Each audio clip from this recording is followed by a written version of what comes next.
Hi guys! This is Alea Jen and welcome back to my YouTube channel. So for today's video, ang daming nagtatanong kung magkano nga ba yung nagastos ko papunta dito sa Hong Kong, kung magkano yung placement fee, magkano yung processing fee. So ngayon, i-explain ko siya sa inyo. So guys, wala nang placement fee dito sa Hong Kong. Dati, merong placement fee and umaabot ng 80,000 yung binabayaran. Pero yun is yung mga 7 years ago or 7 years ago yun.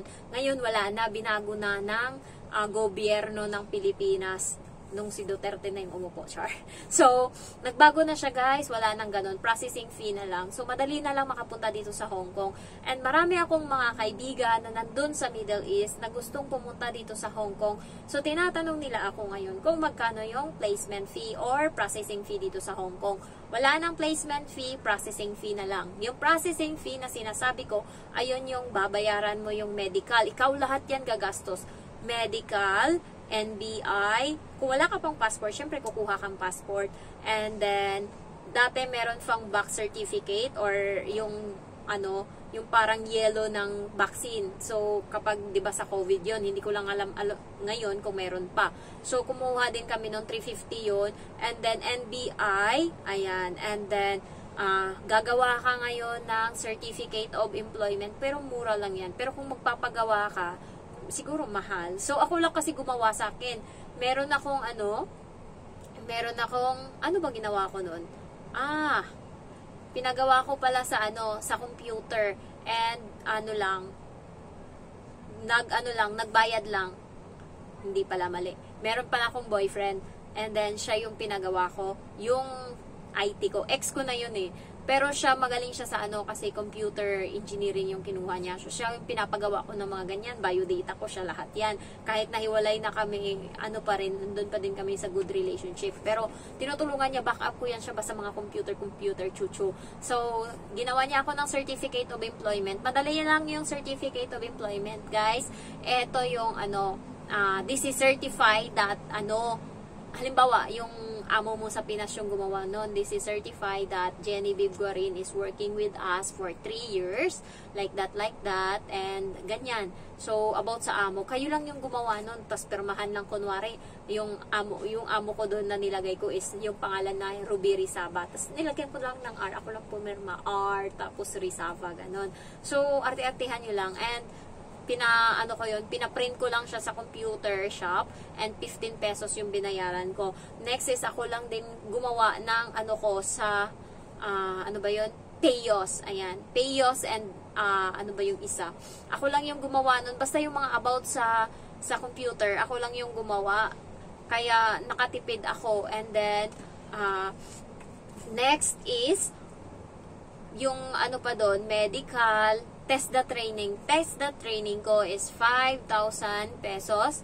So, marami na akong natulungan na mga pero hindi alam ng tinutulungan ko na lalaki na ako yung nagre-refer sa kanila ng Facebook niya para kontakin siya. So, hindi siya nakakapagpasalamat sa akin. Pero, alam niya na galing sa akin yung mga nire-refer ko. Hindi ko lang alam kung ang naalala niya pa ako.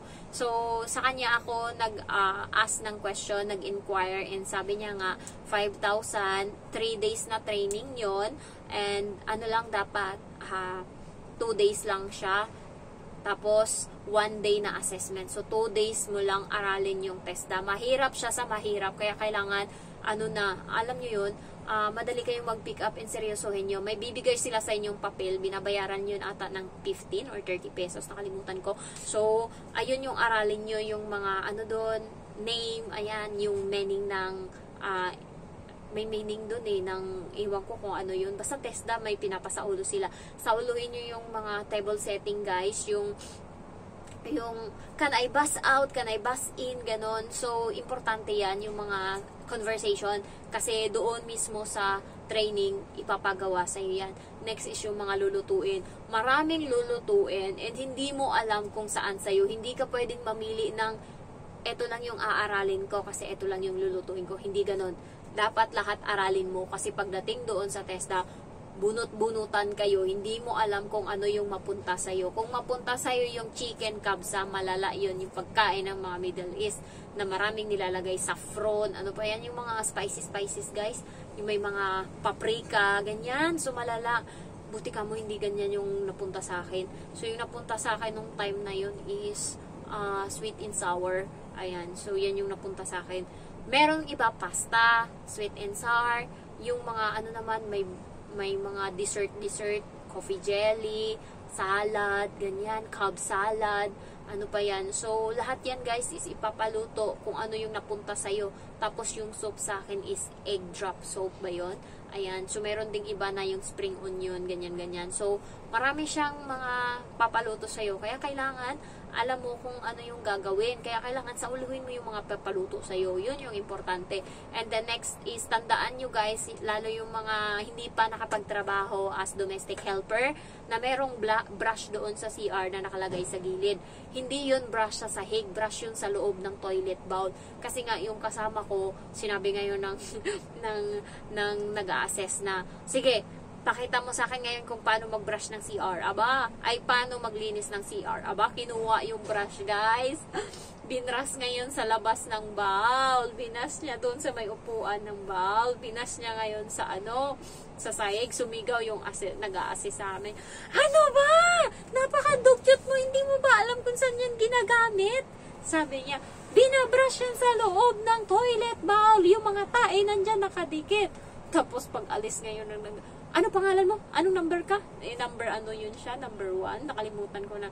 Tapos, ano pangalan mo? Tapos yun, may nilagay sa doon sa papel ng number na yun. Tapos pag alis nung nag-aasi, sabi niya sa akin, sinising niya ako. Marites ako eh. Sabi niya, ikaw kasi, dapat kanina pa ako tapos doon sa CR, naabutan tuloy ako. Pauna-una ka kasi. Tapos sabi ko, hindi ko naman alam bakit kasi nagtagal ka pa doon. Ako nga umalis na doon sa CR, mahuli pa ako. Tapos ayun, marites talaga ako guys kasi wala akong alam. And then, hindi ako masyadong naka-attend ng training kasi nga, nagtatrabaho ako, and at the same time, nagpa-process ako ng medical ko noon, sabay yung medical ko tsaka training. So, ginawa ko noon, medical ako sa umaga, tapos yung umaga na mga lesson, hindi ko naabutan, sa tanghali na ako nakaabot ng training nila. So, kaya, mangga ako. Ang labas is, nakita ko, turuan mo ako, bakla. Turuan mo ako kung paano maglaba. Sabi niya gano'n, nakinig ako doon. Ikaw, hindi niya ako nandun na ako sa gilid, tingin-tingin lang, kunwari may ginagawa. And then, mabait ako guys, kasi nga, hindi niya ako pinapagalitan, kasi nung pagdating namin, sabi niya, gawan niyo naman ako ng kape. Sabi niya, syempre, mag-init ka ng tubig kasi may, nakita ko doon, may 3-in-1. Aba, yung 3 kasi kaming nagluluto. 3, 6. Ilan kami? 5 ba kami? 5 ata kaming nagluluto, guys. And then, walang pumansin. As in, walang pumansin. Sabi niya, timplahan nyo naman ako ng kape. Sabi niya gano'n. So, walang pumansin. Ako, observant. Aba, yung iba, nagtirik-tirik na, nagluto na ng kanila, nagmamadali. So, kumuha ako nung yung parang maliit na initan ng tubig, ininit ko doon. Tapos sabi ko, eto, tama na tong tubig, sir. Sabi ko gano'n. Sabi niya, ay, salamat. Akala ko walang nakarinig ng sabi niya. Tapos ayun, tinimplahan ko siya. +1 na yun. So, hindi na ako pinapagalitan. Naalala niya na ako. Kahit nagkakamali ako, hindi niya na ako pinapagalitan. Hindi niya ako pinapagalitan as in. Tapos sabi ko, sir, ito yung lulutuin ko. Medyo mahirap. Sabi niya, palitan mo yan. Sabi niya ganun. Gawin mong coffee jelly. Nandun yung jelly. Lagyan mo ng gatas. Sabi niya, sir, ganito yung lutuin ko. Walang ingredients na ganito. Palitan mo yan. Gawin mong cup salad. So, salad na lang yung akin. Hindi na ako pinaluto nung mahirap. So, plus points yun. Kailangan guys, at the same time, mautak ka. Mapag-observant ka. Para mapadali yung buhay mo ba. Hindi pwedeng puro discard. Yung puro lang. Alam mo yun, puro waras lang.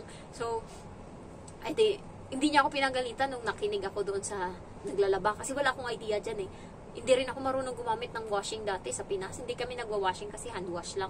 So, kinig ako. So, anong gagawin ngayon pag naglalaba? Sabi nung babae. Next, una po, hihiwalay po yung decolor sa puti. Tandaan niyo to. Hiwalay po yung decolor sa puti. Next po is ilagay yung mga puti or decolor yung mauna doon sa lagayan ng washing. And then, lagyan ngayon ng sabon po yung lagayan. And then, start ngayon. Pag start po is i-adjust mo ngayon sa mixed fabric. Ayan, basta i-adjust mo po and then i-turn on mo. I-adjust mo ngayon kung ilang spin and then i-turn on mo po. So, ganun. And then, ayun, okay, good job, sabi niya. Ay, ikaw, ba't ka nakikinig? Sabi niya ganun. Sabi ko, hindi sir, ako kasi susunod. Sige, mag-demo ka na. Tapos, ayun, ganun. Tapos, biglang nawala yung attention niya sa akin kasi nga pinagalitan niya yung babae na nandun sa may CR, naglilinis. Sabi niya, anong ginagawa mo? Ba't ginamit mo yung brush doon sa ano? So, doon nawala. Sabi ko, sir, tapos na ako mag-demo. Okay, pahinga na, maglinis na kayo. So, kayo din pala yung maglilinis doon sa ano, kayo yung nagkalat doon, kayo din maglilinis. Yung sa bed setting naman sa TESDA is ano, wala, anuhin nyo lang, laruin nyo lang, hindi naman siya nakatingin. So, pag nagplansya guys, anuhin nyo din yung button ng damit. So, pag lalaki, una, ibubuton. Yung pangalawa, hindi. Yung pangatlo, ibubuton. Tapos, yung pinakadulo, ibubuton. Kapag polo, yun ha, sa lalaki. Pag sa babae naman, una, ibubuton. Pangalawa, hindi. Pangatlo, ibubuton. Tapos, yung pinakalas, ibubuton din. Pang 5, ibubuton sa babae. So, tandaan nyo yan kasi importante din yan. Tapos, pag plansya, ganyan. Wala namang power yung plansya, basta ganun-ganun mo lang. So, next is, lahat yun is gastos nyo. And, most importantly, sa pagkain kayo magagastusan pag nag-a-apply kayo at pamasahe. Sa akin, ano naman, medyo okay lang kasi isang van kapag galing sa bahay papunta doon sa agency, nilalakad ko na lang. And pagkain naman guys, diskarte ako. Sa daanan kasi namin may nagbebenta nung suman, hindi ko alam, tawag sa amin yan sa Pinas, ay sa probinsya, Ibos. Yung malagkit siya na nilagyan ng gata na may asin, tapos binalot ng saging. So may mga ganyan na binibenta sa amin doon. So bumibili ako 2 or kaya nilagang saging. Bumibili ako 3, 10 ata yun doon sa Pinas or 3. Basta ganun, basta. And then, ayan, bumibili ako. And kapag nag-a-apply ka kasi, hintayan hanggang gabi yan. So, wala kang kakainin kung tatanga-tanga ka dyan. Maaga ka pa nandoon. Alas 6, umalis na ako ng bahay nun para mag-apply kasi alas 7 dapat nandun ka na. So, ginagawa ko, doon sa applyan, kumakain ako ng saging. So, binibigyan ko din yung katabi ko, saging. Basta kung hindi ka maarte, kumain kang saging. And nagdadala kong tumbler. May laman na tubig. So, ito, matinding pagmamahal yung meron ako dito. Siya yung nakakaalam lahat ng paghihirap ko, Pinas hanggang dito. So, ano na to sa akin? 3 years na. 3 years na siya. So, tubig. So, yun, nakakatipid ako. And ang ginagastos ko lang kapag nandun nga sa nag-apply. Sa umagahan kasi yun. And then, sasabihin sa'yo ng agency na, stop muna tayo sa pag-interview, mamaya naman uli. Kumain muna kayo ng tanghalian kasi kakain kami, magbe-break kami. So yun, kakain kami sa malapit na Jollibee, ganyan. So yun yung gastos nyo. And lahat-lahat ng nagastos ko sa pag-a-apply is 15,000. Matipid yung agency ko kasi nga wala masyadong hinihingi. Yung nagastusan lang ako, TESDA, medical kasi 5,000 din. And then nag-additional kami ng 1,000 mahigit nung na namin dito. Pagpunta na namin kasi may final na medical. Hindi naman siya final. Siya, yung parang medical siya para malaman, kinuha yung dugo namin kung buntis kami, ganyan. Tsaka pa yun, parang yun lang naman. And ayun, 1,000 mahigit, parang fit to work nila na paper. And also, pa yung hiningi sa amin. May isa pa yun na 1,000 mahigit yung pinabayaran. Yung isa doon is yung pregnancy test nga.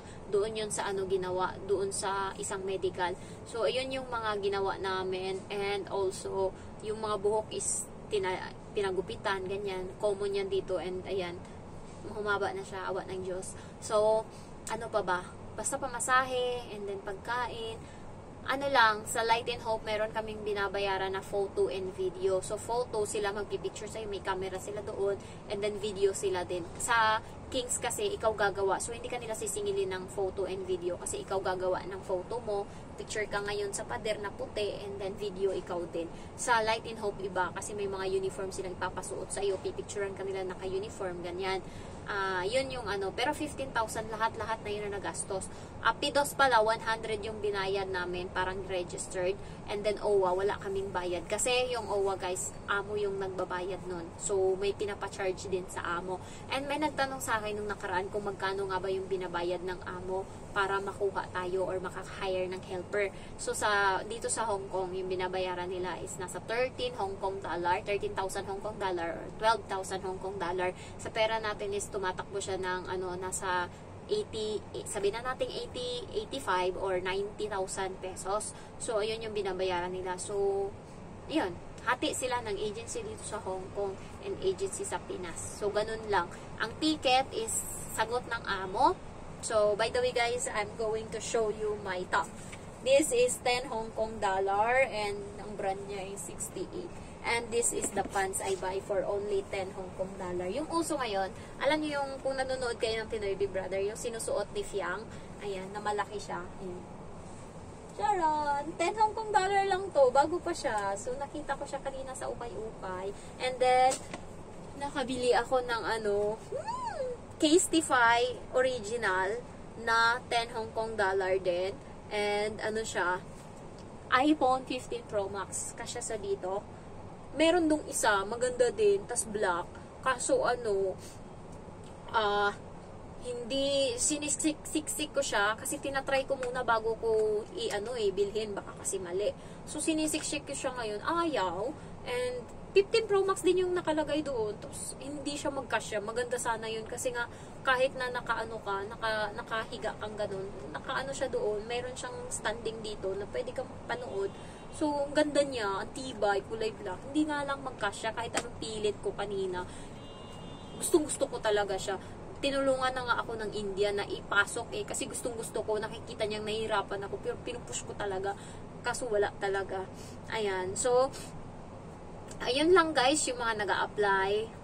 Punta na kayo dito sa Hong Kong, try your luck. Tapos, yung mga nahihirapan sa interview, subok lang kayo ng subok, practice ng practice.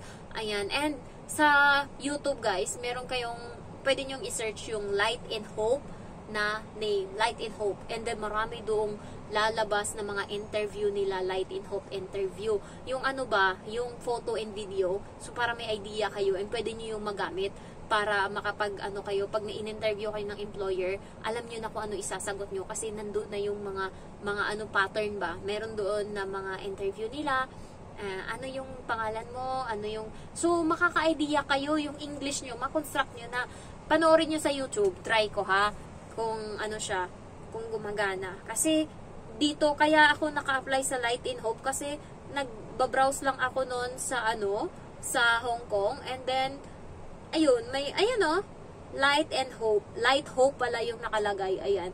Meron siyang mga interview. Ayan, interview. Yung parang photo and video yan nila. Nagsasalita yan, guys.